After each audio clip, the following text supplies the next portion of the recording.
Hey, everybody. Welcome to another Playful Humans podcast. I'm your host, Mike Montague, and my guest this week is Ray Buffer. He is an actor, singer, voiceover artist for TV, film, and all kinds of cool things we're going to get to talk to him about. You can find him at raybuffer.com and, of course, on all the socials there as well.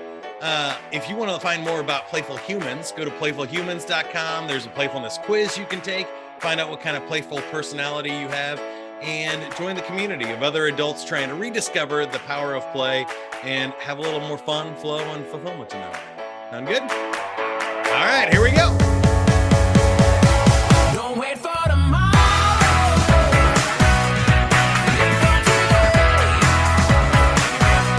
Keep chasing the sunshine.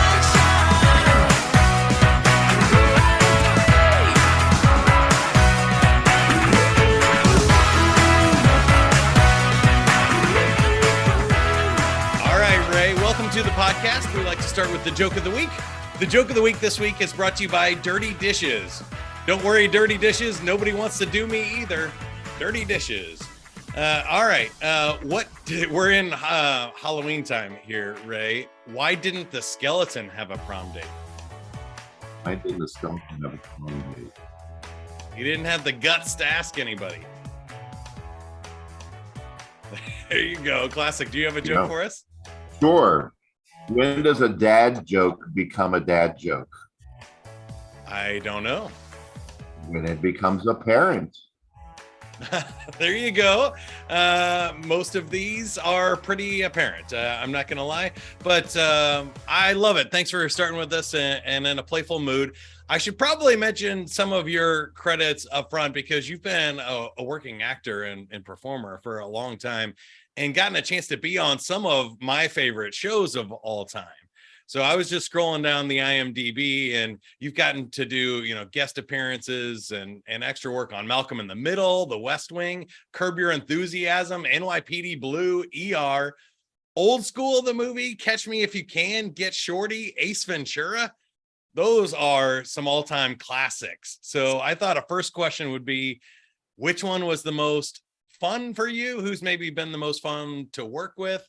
And do any of those projects stand out, or maybe it's one I didn't list there? Yeah, no, it kind of dates me, doesn't it? I mean, the way my career worked, I'm from Florida and I moved out to California in '99. And like you said, I did some background work, and that's what I got started in the early 2000s. So you see, like on my IMDb, like a bunch of credits in the early 2000s. Then it kind of drops off because I kind of went back into like a survival job mode for a while, then came back to acting. So you'll see like a big chunk where there's nothing, and then all of a sudden it starts back up again in like the mid 2015s or something. But yeah, I think of the ones you named, the ones that stick out in my mind is number one, Ace Ventura, because that's such a classic.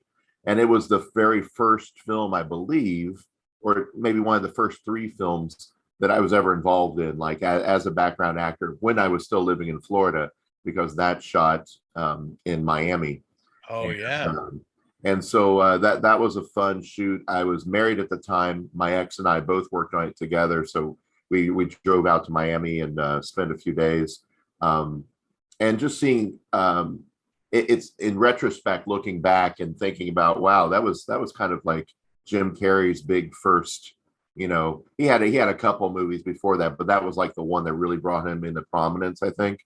And just seeing him that early in his career and how his career has progressed and where he's gone, it's just really cool to be a part of that kind of legacy, So I think that was a cool experience. I was just a background actor as I believe a doctor in the asylum scene where he's wearing the pink tutu and goes crazy. It's an amazing scene. Yeah. So just to even have a different perspective of that shoot day and the angles that you don't see in the actual finished product, they're part of my memory because I was there. So that's kind of a cool thing to carry. But yeah, Curb Your Enthusiasm was what I thought was going to be the start of something big that kind of fizzled. I was contracted for the season to play a stage manager. And so I was in most of the episodes in that season. And the premise of that particular season was that Larry David's character was asked to be in a Broadway run of The Producers.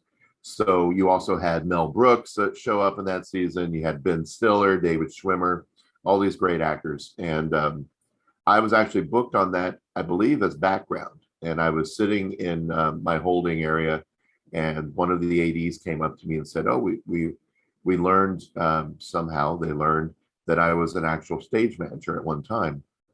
I said, "Sure." They said, "Well, we have someone who wants to talk to you if you're willing to consider doing something else for us." I'm like, "Well, okay." And in the back of my mind, I was almost thinking, what did they want me to, like, PA, or what did they want me to be Yeah, part like of you actually need today, direction. Somebody got yeah, exactly. So we walked to a trailer and knocks on the door real quick, and then Larry David opens the door, and and then they said, "Okay, well, here's the guy."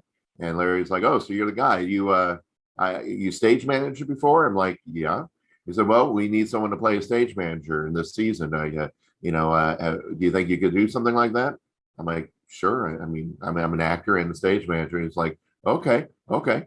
All right, well, sign them up." This is like basically that That's easy, it. just a look, basically like a look and see. I guess, if I acted strange or did something untoward, then maybe that would have been a red flag for them. But I guess, he was just feeling me out. And I've heard that's interesting. I heard another actor say that they auditioned and didn't get a spot on that show, and they were already like, a famous actor with movies and TVs, but it's so improv-y and strange that they didn't really fit in to that mold of what Larry David was looking for. So how were the scenes on that? Would you say it's significantly different than anything else you've been on, or is that pretty much like just a shoot once you get there?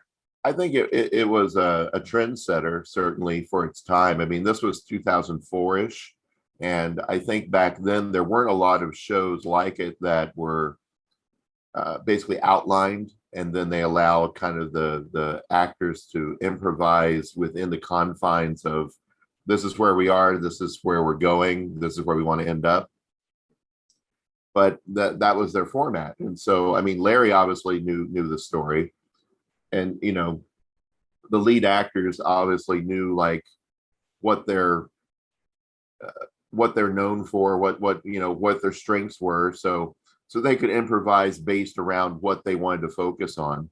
And then the supporting people like myself that they brought in to play these little small roles, we're basically just the guinea pigs. We're like, they kind of know what they're going to say to us, and it's basically our job to flounder and figure things out. So there were quite a few fun scenes that we shot, but really only one that I know of that actually made it out was the whole stage left scene where Larry is. I'm basically telling him as a stage manager, "Larry, you exit stage left." He's like, "Well, which left? Is it my left or your left, or it's your left right now?" And he's like, "Oh, okay, all right." And then it's like, just basically, where he's playing like this inept kind of like, "Oh, okay, is that what I do? Okay." But it came out pretty funny, and and I was just being the straight man. Yeah. With Ben Stiller and Larry David, that's a pretty good spot to be in. That's cool. Now, you mentioned the career arc there a little bit. That's one of the things I like to talk about on this podcast is, did you ever, go to college and get an office job, like in a cubicle, or how has that worked? I found it interesting in my career that I've had a lot of different things that I might maybe do more websites or computer work or production side stuff if I wasn't getting enough performing stuff, or if performing stuff's going great, you can quit and ride that for a while. I would love to hear more about your career, especially for young people or anybody that's thinking getting into it, what they should kind of expect along the ride. Do you think it was a usual journey for you or unusual? I think it was for its time. I think it was as usual as it could be. The world has grown around us as well. The economy has changed a lot too. Jobs have changed a lot. But back in the late '80s, early '90s, when I went to school, I went to school in Boca Raton, Florida, where there was also a dinner theater that I got a contract at, first as a non-union actor in the theater, And then I became an EMC actor, which is an equity membership candidate, which was a program where each week you would accrue points towards eventually getting your equity card. And so by working at Jan McCart's Royal Palm Dinner Theater in Meisner Park, Boca Raton, I basically earned my equity card while I was going to university at Florida Atlantic University. So it was kind of a weird thing. You know, a lot of people go to school, like you say, and then go to work. I was doing both at the same time. And I love that, actually. That's really good advice, because I think, especially with the cost of school now, like if you're coming out without any experience, you're behind the curve by 4 years sometimes. yeah, and I was lucky to actually be working in the industry that I was studying. You know, I was majoring in musical theater. That was my program. So it was all very coalescing, you know. And I spent a few more years in South Florida. And then I moved to Orlando for the final 5 years that I was in Florida. And then I moved to California in '99 and just basically had to start over because all of my experience, other than some of that background work we were talking about in Florida, all of my experience was in theater. And coming to California, this is a very, you know, film and TV environment. So I knew no one out here. I was just here. I landed. So I was like, okay, I need to reinvent or restart, you know, everything. So I got some survival jobs going at first, and then did the background work, worked my way into knowing some of the industry out here. And like I say, things kind of for about 4 years, they kind of like, you know, evolved. And then when I got Curb, I was like, wow, maybe this is like momentum. This is, you know, this means something. Then it just kind of died off. And sometimes that's the way it is. It's like when you get the hubris of thinking, wow, things are going to really take off, that's when they nosedive. So you have to be careful and kind of couch yourself. So I went back to doing some survival work, but I did a little different. I instead of going and working completely out of the industry doing sales or something, well, initially I did do sales, but I evolved quickly. So I went into doing season subscription sales over the phone, and I quickly graduated into a marketing job with that same theater company. And I worked in marketing there for about 1.5 years, and kind of learned like the backside of the whole producing and marketing theater for audiences. And then from there, I got a job as a general manager for an opera company. So again, more the business side, things that they weren't necessarily things that I wanted to do, but I thought it would be useful to do, you know, useful to know. And as I processed that, I realized, you know, I'm doing all this stuff for other people's visions, for, you know, I'm helping them develop their company. Why not just start my own, you know? And so around 2007, I launched the Relevant Stage Theater Company in San Pedro, ran that for about 6 or 7 years as a producer, a director, and occasionally an actor in my own shows. Because if I'm writing, if I'm producing and directing something, and there's a show out there that I really want to do that no one's ever cast me in, why not cast myself? So, you know, it became a little vanity, but I think we did some really good shows, and I gave myself some really good opportunities in a really nice space surrounded by a lot of talented, wonderful people. And so that was a growth experience for me. It reignited my passion in acting, and it made me realize I do not like directing and acting at the same time. That's important. I don't like splitting that focus, because you can't turn the director off. If I'm on stage and I'm trying to focus on a scene and be in character, but I'm hearing off stage someone complaining because there isn't water today, or the dressing room is too small, or their costume doesn't fit, or, you know, whatever it is, the director and me just, you know, can't focus on being an actor. They're putting out fires mentally as they're on stage. So yeah, I don't have a good compartmentalization ability to just turn off the director. So I think that's great self-awareness, though. I wanted to highlight a couple of things there. One, I just gave somebody that advice yesterday. They were asking me about public speaking tips and how to be a better performer on stage. And I said, look, do all your prep, whatever makes you feel comfortable before you get up there. But once you get up there, do not edit while you're on stage. Let it be what it is. Be present in the moment. Like, you can't be thinking about the camera angles or other things and stuff while you're performing. You just got to perform. At the end, you can go back, watch the recording, give yourself tips and critiques for next time. But I was like, do not edit your material or your performance during the show. That's going to be a disaster. You gotta kind of be present in the moment. And the other thing I love that you said is creating your own opportunities. And sometimes I think people miss what I call like the middle class of performers. That some people think, like, if you're not having the success of Larry David or Tom Cruise, you're not successful in acting. But if you get to do something that you love and make enough money to keep doing it, that to me is an incredible success. And so I think a lot of people miss out that you can create your own opportunities. You can act every day in a local theater, and you can love your life without anybody ever really knowing who you are, which is sometimes also a positive to that. But what are your takes on that side of the career? How do you define success in this now, or when do you feel most fulfilled with the work? Yeah, I mean, when the momentum is flowing, like what I think it's about right now, it's about the pipeline for me. So I learned this in sales. You know, when you're cultivating cold leads and you're creating a pipeline of customers and projects that are in different phases. Now I've taken that concept and put it into the acting realm. So now I've got a pipeline. I've got things I'm auditioning for, things I'm called back for, things I'm going to chemistry tests for, things I'm having a first table read for, things that, you know, I'm going into rehearsal for, things that I'm filming, you know, things that I'm waiting to come out, things that I'm doing maybe a press junket for, things that I'm you know, waiting to go to film festival, or things that are out, you know, that maybe I got cut completely from, or that I am in, surprisingly. And so, you know, it's just, there's lots of different things, the phases. And so when that pipeline is full, for me right now, that's a measure of success. I know I've got everything firing, I've got something going on that I can either promote, or, you know, that I can promote that I'm about to do, you know. So I'm a firm believer that work begets work.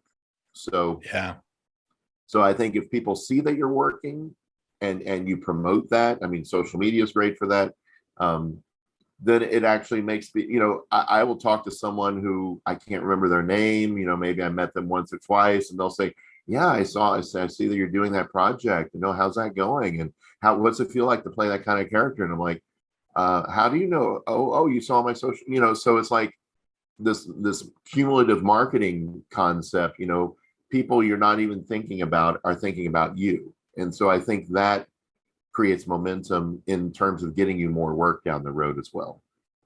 I love that. That's another one of the tips that I give all the time. When people used to ask me, you know, how do you get your own show on the radio? And it was top 40 radio in Kansas City, a pretty decent market, middle market anyway.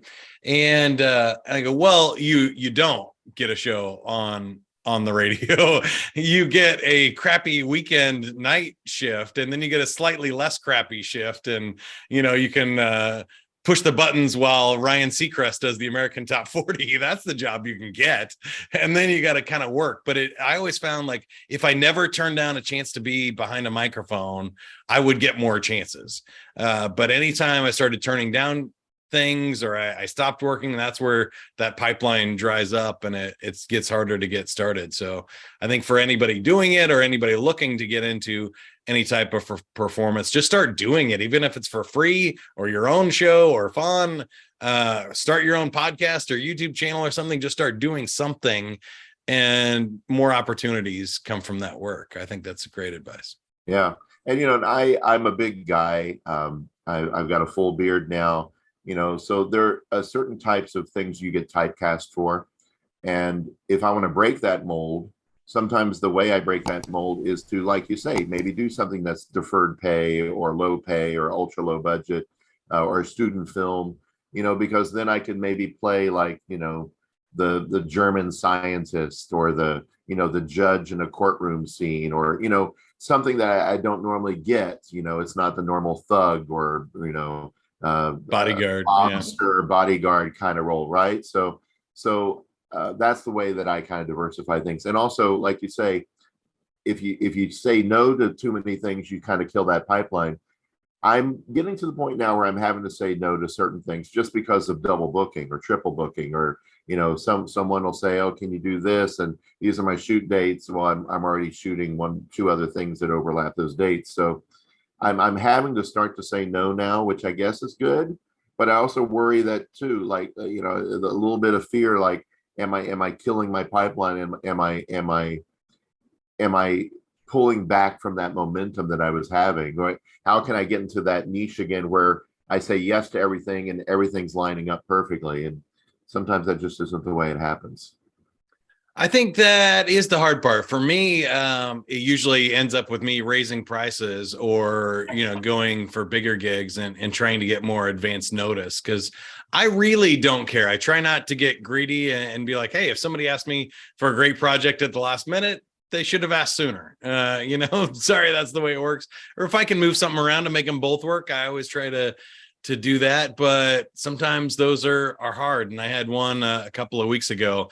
I was really disappointed I didn't get to do it. It would have been a really cool opportunity, but I was already booked in another city and there was no way that event was going to change or my schedule was going to change. So I ended up to do something virtual. It just wasn't as cool as what it could have been. And I think that's okay. We do get worried. We're like, oh man, I wish that would have been. I can tell both of us like to work, but I think as long as you're doing something, that's the good problem. When you fill up that inventory, then that's first world problems. It's when you're not doing anything that is really the struggle. Yeah. Any other final thoughts here on the career of being an actor? Or maybe if somebody wants to do it as a hobby and they've always thought it would be cool, but they kind of don't know where to get started or don't have the guts to go try it the first time, what would you recommend? Community theater is a great welcoming environment. I've directed a number of shows for community theater. I when I was in my teens, I went out, and while I was in high school, I would do community theater at night, even back then. And I think that's what kind of increased the fire. The fire was already lit, but that's what kind of allowed the fire to grow and then made me decide to actually go into that in college. So community theater is great, and it's a welcoming environment. They know you're going to be a novice. They work with people that maybe aren't the best public speakers and need to bolster their confidence, or maybe they're frustrated and they're stuck at home all the time raising the kids or what have you, and they just need an outlet. It's community theater, I think, serves a lot of good of good things. I like that. I was going to add to that too. I guess we've mentioned it a couple of times already, but you don't start with the lead in the play, so it's not a big deal. I've played the tree. I've played the horse costume where you can't even see me, and I got somebody bent over behind me the whole show. But those were as much fun as anything because I got to play and rehearse and take risks, and nobody knew that was me except for my family. So it's a lot of fun ways to get started, and I think like try some new things. That's cool advice. And it's not all right. It's not just about acting either. Sometimes it's about making new friends and creating new community that you can grow in. Just to go back on something I said earlier, the economy is different now. So as an actor, the thing that's allowing me to flourish, I think, more now than back in the 90s is the gig economy. Mm-hmm. I'm sure you're benefiting from it too. You have the ability, if the rent's due and you didn't get that check from that last acting gig, you can go out and, I have little marketing jobs I can do. I have a little work I can pick up, just to bring some money in and get me over that little hump. But that didn't exist. It's like you either worked 40, 50 hours a week in a salaried job with a tie on for the man, or you were a starving actor. Nowadays, you don't have to be a starving actor. You can actually act, and then you can fill the void with all these little part-time jobs. So it's a different world now. It's I think a more open world for someone who wants to get into this kind of work. Yeah, I think that's huge. I had a couple of things more for you. We didn't mention, if they're not watching the YouTube version, I feel like Ray could really get work as David Harbour's backup on Stranger Things. Maybe, you know, they needed to pick up some scenes from the first season, flashbacks or whatever there. I think that's great. We didn't talk about your singing either, and you have an incredible full voice from stage and stuff. Have you ever done or thought about just music, or is it really the musical theater part that you love? Real quick. I work as a singer, you know, exclusively as well sometimes. Cool. I haven't been pursuing it as avidly. Just because, you know, my voice is of certain style, I can't fit into a lot of pop niches and I don't really know that world. But I've done some studio work. I've done a lot of, you know, small group singing and some solo work. I'm actually exploring some solo work in New York next year, which we'll see if that happens. But if it doesn't, that's okay, because I've got all this other stuff that I'm doing. So it's just another iron in the fire. And you were a caroler in, what was it, Geico? Which commercial was there? There was a Capital One commercial. Yeah. Oh, Capital One. Yeah. I remember seeing that one. That was great. That's cool. And what's nice is my manager is she represents musicians that are in the film industry. So as a singer, she'll book me on a or try to get me booked on a role where the character sings. Or I did a voiceover for an animated eyebrow for like a Red Cross PSA, you know, but it was a singing eyebrow. So it's like a kind of a specialty, kind of weird thing. And I like that. I love those little, you know, eccentric kind of roles. That's awesome. And that takes us to my last question for you, which is, what's on your fun bucket list? What would be the coolest project for you? Or do you have anything that's out there as like the brass ring? Like, man, if I can just someday, you know, Carnegie Hall or the Garden or whatever. Do you have anything like that? What's your current dream job? Well, it's funny you say Carnegie Hall, because that's actually what I'm in discussion about, maybe doing a solo gig out at Carnegie. Wow. But we'll see. I'm skeptical that it's going to happen, but we'll see. But no, I think, you know, I'm a big comic book fan. I'm a big sci-fi nerd. I love Star Trek. There's so many projects out there now in development. I'd love to be part of that sci-fi world. You know, we talk about typecasting. I've done prosthetic roles, but not in Star Trek yet. So I'd love to get a job doing that. Or, you know, I'm a DC Comics fan, so you know, but I also admire and enjoy the Marvel stuff as well. Any of those comic book movies, it'd be fun to do something of prominence in those. You know, I was in the Hulk, I was in Daredevil, but they were both basically background roles. But yeah, the whole David Harbour thing, you know, I'm old David Harbour right now before he lost all that weight. So I could probably pull off Red Guardian or something. But, you know, that's his thing. You know, I don't want to be known as the imitator or imposter. So, you know, but if that recognition opens a door for me, I'm not going to close it either. So, yeah, I think that there's a lot of neat projects out there, but I think for me, getting a season regular on something where I know I've got a year's worth of work, I think would be the next plateau for me, rather than doing guest starring roles or supporting, you know, little 5 and under, you know, day jobs. Going in there and knowing that I'm a member of this cast, and even if I'm just a bailiff in a courtroom, you know, and I've got one line every episode, I know it's a gig. That's the momentum. That would be the step up for me. That's awesome. I think those are really cool roles. I could definitely see you. I'm also a big guy. And I feel like a villain in a Marvel movie, or one of those like big bailiff, you know, cop roles or something like that would be great. That would be super fun to do on a cast. So I appreciate you coming on and playing with us. Are you ready to play a game? Let's do it. All right, we're spinning our wheel of games. There are 10 games that it could land on, and you got Survey Says. Survey Says is pretty easy. We asked 100 people an answer. Your job is to guess one of the top 5 here. So name someone whose phone calls you screen. Whose Uh, calls are you ducking? Landlord. Oh, landlord is up there. Number 2. We'll include that with bill collectors, telemarketers, salespeople. Number 1. No one, everyone, and in-laws were the others on the list there. All right. Question number 2. Name a part of their body where men start to grow hair about the time they're losing it on their heads. Ears. Ears is the number 1 answer. Back, chest, and nose also on there. Number 1 answer. Nice job. All right, last one. I threw in a movie one here for you. Name a movie with a twist ending. So one of the top 5 most popular movies with a twist ending.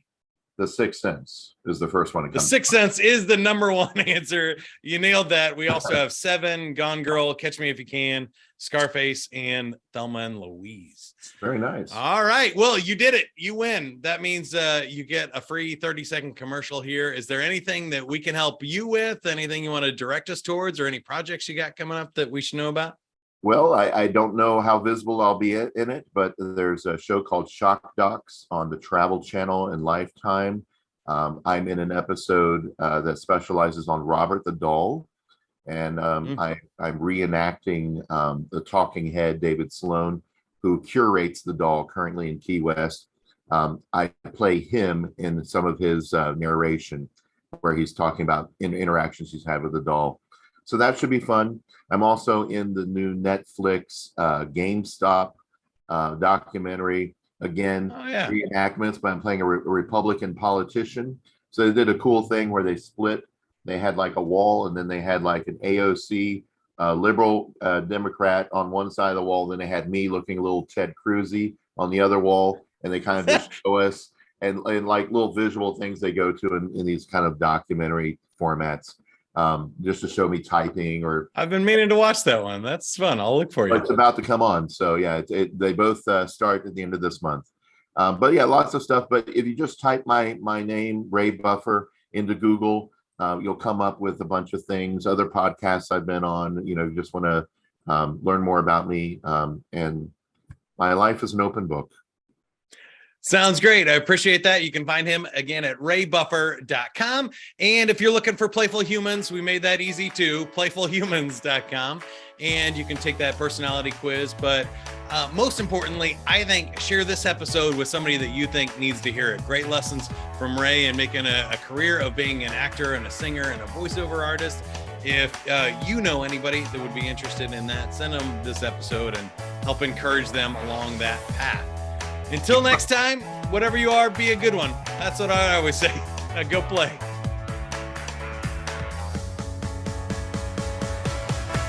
Don't wait for tomorrow. Live for today. Keep on chasing the sunshine and go out and play. Hey, you did it. You made it to the end. But don't worry, there are plenty of more videos where that came from. Just click subscribe to Playful Humans to get notified about our future videos. Now, what are you still doing here? Go play.